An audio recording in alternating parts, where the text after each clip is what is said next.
Good, happy Friday morning. I'm Riley King, and welcome to the Riley King Newscast. Let's get started. First up, state police investigating untimely death of Keene police chief.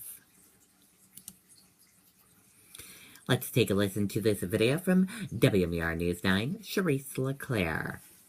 Fiberglass Boat Open House this Saturday and Sunday from 9 a.m. to 4 p.m. All three of their heated showrooms will be filled with crown lines, bay liners, and heyday inboards. Choose the world-class quality of a crown line for a smooth, responsive ride, from the 18 Super Sport to the 350 Cruiser. Or try a bay liner for the most affordable fun on the water. Wakeboarders, check out the new heyday inboard, designed to throw that massive wake. Pick out your new boat at the Fiberglass Boat Open House this weekend. Winnisquam Marine at the Winnisquam Bridge, Belmont.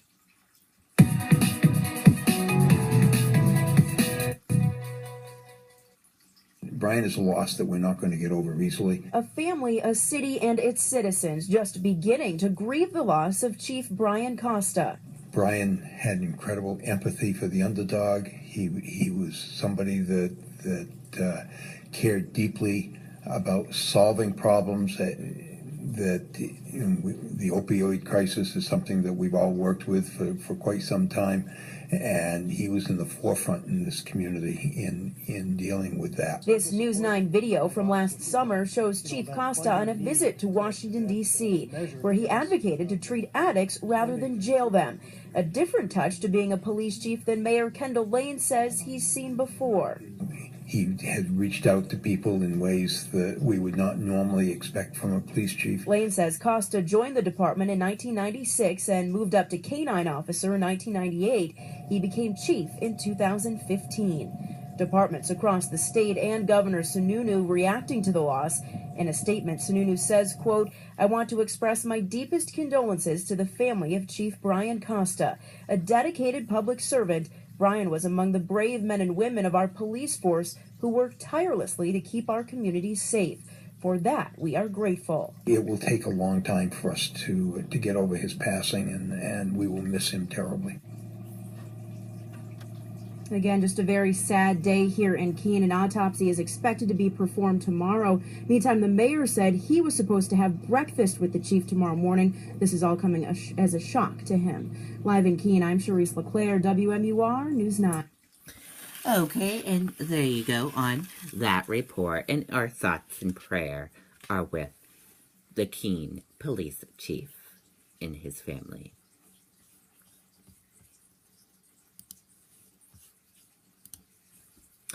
St. Patrick's Day parade planners reconsider gay veterans ban.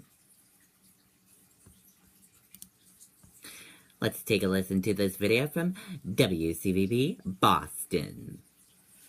The cardiology division developed to address the needs of people who have urgent cardiac needs, whether it be evaluation of new symptoms, chest pain, or shortness of breath, and gives them a place to go other than the emergency room. Getting late word from the parade organizers who say that talks are now continuing and progressing well. Still in Washington, but among those trying to broker a deal is Southie's own Congressman Stephen Lynch. He tells us if the gay veterans are not allowed back in, count him out. The LGBT veterans group OutVets finally welcomed for the past 2 years. Congressman Stephen Lynch says it was long overdue. There are men and women who have served this country.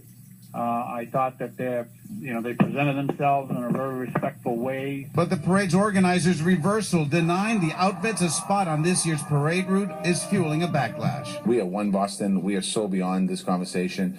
This is so wrong, what happened here. The Allied Board's Veterans Council denies the move is anti-gay. It's the rainbow on the OutVets banner that's the problem. You can read our code of conduct and see that we don't allow the portrayal of one's sexuality. But OutVets says it's not changing its logo. On this battle, Congressman Lynch is siding with the group.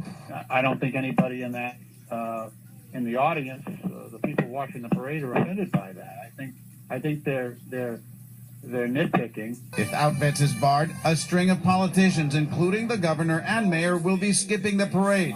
Lynch hopes he can broker a deal when he returns to Boston. They're hurting the reputation of the neighborhood. Their objections are trivial over a rainbow flag. Are you kidding me? They've got to get a hold of themselves join the rest of us in this new century. And in a statement tonight, parade organizers say, quote, "We are hopeful this situation will be rectified soon so that South Boston can host an inclusive parade next weekend." The Veterans Council is set to officially reconsider this issue once again tomorrow morning. Okay, and there you go on that report.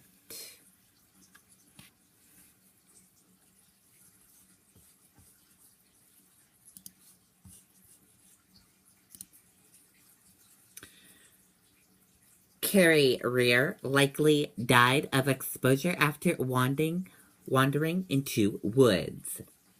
Let's take a listen to this video from WMTW News 8.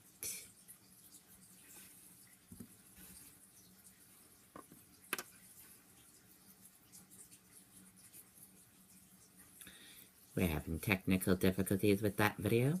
Hold on, sorry about that one.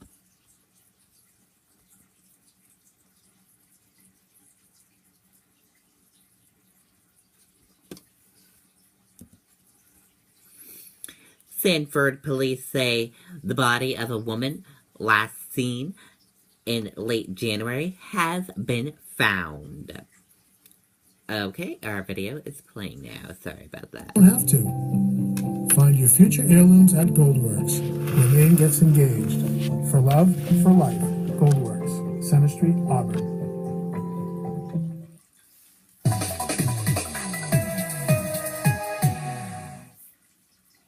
Police believe all indications are that Carrie Rear stumbled into the woods here just a few hundred yards behind the Little Mart where she was last seen and died of exposure. It was very, very cold back then in January, and it would be probably very difficult, if not impossible, to survive the night out in the elements. These are the last images of 40-year-old Carrie Rear, captured on surveillance video January 22nd.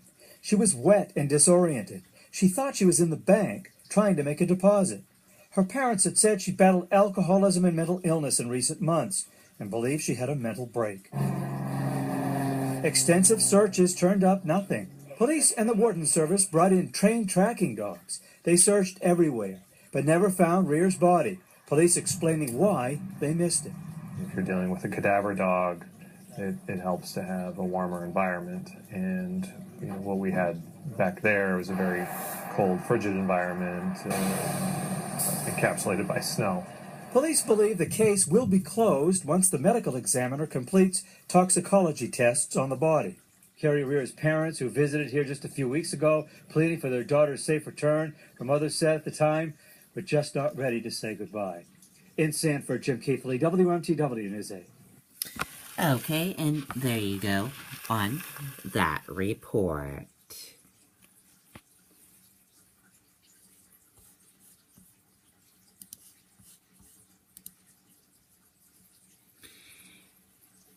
Canada steps up campaign against possible U.S. border tax.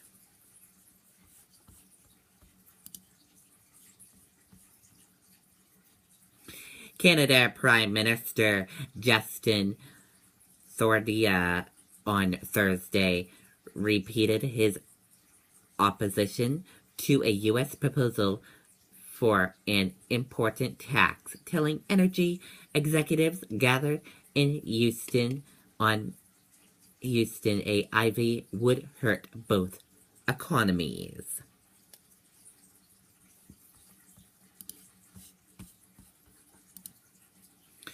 Two die in protest after South Korean president removed from office.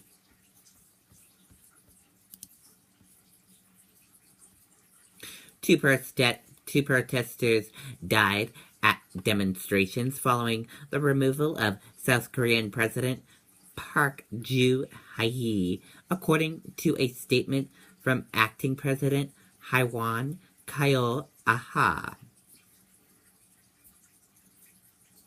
And that does it for the Riley King Newscast right here on the Riley King Network. I hope you all have a great rest of your Friday. See you back here later on today. Goodbye, everyone.